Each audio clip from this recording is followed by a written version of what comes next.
નમસ્કાર મિત્રો, ફરી સ્વાગત છે મારા વિડીયોની અંદર। આજના વિડીયોની અંદર એક જોરદાર મિસ્ટ્રી થ્રિલર અને ડ્રામા ફિલ્મનો રિવ્યુ કરવાના છે, તો વિડીયોને અંત સુધી જરૂર જોજો। વિડીયો પસંદ આવે તો લાઈક અને ચેનલને સબસ્ક્રાઇબ કરવાનું ભૂલતા નહીં। તો ખાસ કરીને આ જે ફિલ્મ આવી છે એનું નામ છે સંભવમ અધ્યાય 9 નામની ફિલ્મ છે।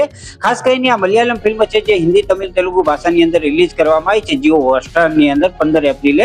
અને એ જોયા પછી મારો અનુભવ શાનદાર રહ્યો છે અને માસ્ટરપીસ કેવી હોય ને તો એ ટાઈપની આ ફિલ્મ છે, જેથી મને જોરદાર લાગી છે અને જબરજસ્ત જોવા લાયક ફિલ્મ છે।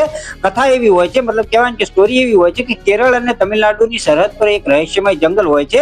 ત્યાં 3 પોલીસ ઓફિસર અધિકારીઓ છે ને એક ગુમ થયેલા અધિકારીને શોધવા માટે જાય છે। ત્યાં તેઓ સમયના લૂપમાં સચવાઈ જાય, મતલબ કહેવાય ને હલવાઈ જાય છે। સાથે સાથે સુપરનેચરલ ઘટનાઓ પણ છે, જંગલના દેવી દેવતાઓનો કહેવાય કે સાથે સંકળાયેલી રહસ્યમય ઘટનાઓ પણ છે અને બહુ બધી ફિલ્મોની અંદર તમને વસ્તુ જોવા મળવાની છે। આ ફિલ્મની અંદર તમને મિસ્ટ્રી, થ્રિલર અને ડ્રામા ત્રણેય પ્રકારના જોનર જોવા મળે છે અને ખાસ કરીને આ છે ને એક ટાઈમ લૂપ ફિલ્મ છે જેની અંદર સમયના લૂપ પણ જોવા મળે છે। ખાસ કરીને આ ટાઈપની ફિલ્મ આપણે છે બહુ બધી ઓછી જોઈ છે ને ખાસ કરીને આ ફિલ્મ છે એક એવું જાણવા મળી રહ્યું છે કે આ એક શોર્ટ ફિલ્મનું વિસ્તારણ કરવામાં આવ્યું છે, મતલબ કહેવાય કે એક શોર્ટ ફિલ્મમાંથી આને બનાવવામાં આવી છે। હવે ખબર નહીં કઈ છે શોર્ટ ફિલ્મ, એના વિશે વધારે જાણકારી નથી મળી, પરંતુ હા જાણકારી એવી મળી રહી છે કે આ એક શોર્ટ ફિલ્મની વિસ્તારિત વર્ઝન છે અને ખાસ કરીને એને બનાવવામાં આવ્યું છે। આની અંદર તમને જે જોવા મળે છે ને એટલું જબરજસ્ત જોવા મળે છે, જેથી તમારા મનની અંદર પણ સવાલો આવશે કે હકીકતમાં શું આ માસ્ટરપીસ છે કે નહીં। તો એ તમે ફિલ્મ જોશો ને તો તમને અંદાજો આવી જશે,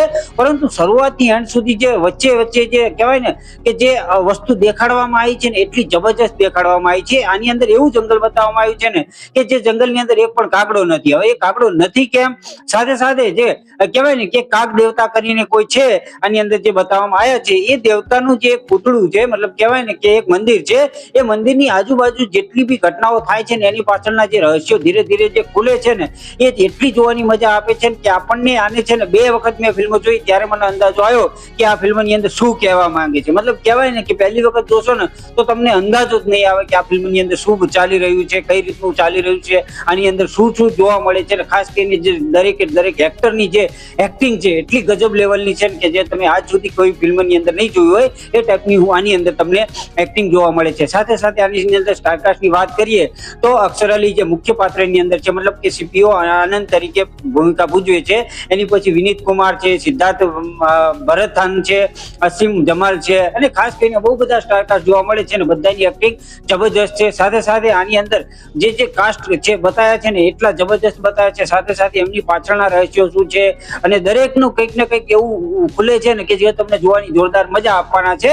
અને ખાસ કરીને આ ફિલ્મનું નામ છે ને એની પાછળ જ એક રહસ્ય છુપાયેલું છે, મતલબ કહેવાય કે ફિલ્મનું નામ છે ને એ તમે જોઈ શકો છો કે સંભવમ અધ્યાય 9, એટલે એનો ગુજરાતીમાં મતલબ કરવા જઈએ ને તો આનો ચોખ્ખો મતલબ એવો થાય છે કે સંભવમ યાની કે ઘટના, અધ્યાય 9 એટલે એનો મતલબ થાય છે પહેલો ભાગ, મતલબ પહેલો પ્રકરણ। તો એનો મતલબ એવો થાય છે કે આની અંદર હવે આ પહેલો ભાગ જ છે અને હવે આવનાર સમયની અંદર આપણને એના બીજા, ત્રીજા કે ચોથા પાર્ટને પણ આપણે જોઈ શકશું એવું સાંભળવા મળી રહ્યું છે ને ખાસ કરીને એનું નામ જ એની ઉપર રાખવામાં આવ્યું છે। તો ખાસ કરીને આ જે ઘટના અને અધ્યાય પહેલો આપવામાં આવ્યો છે જેની અંદર વાત કરું ને એક જ લાઈનની અંદર જો રિવ્યુ કરું ને તો માસ્ટરપીસ ફિલ્મ છે, દરેક એક વખત જરૂર જોવી જોઈએ।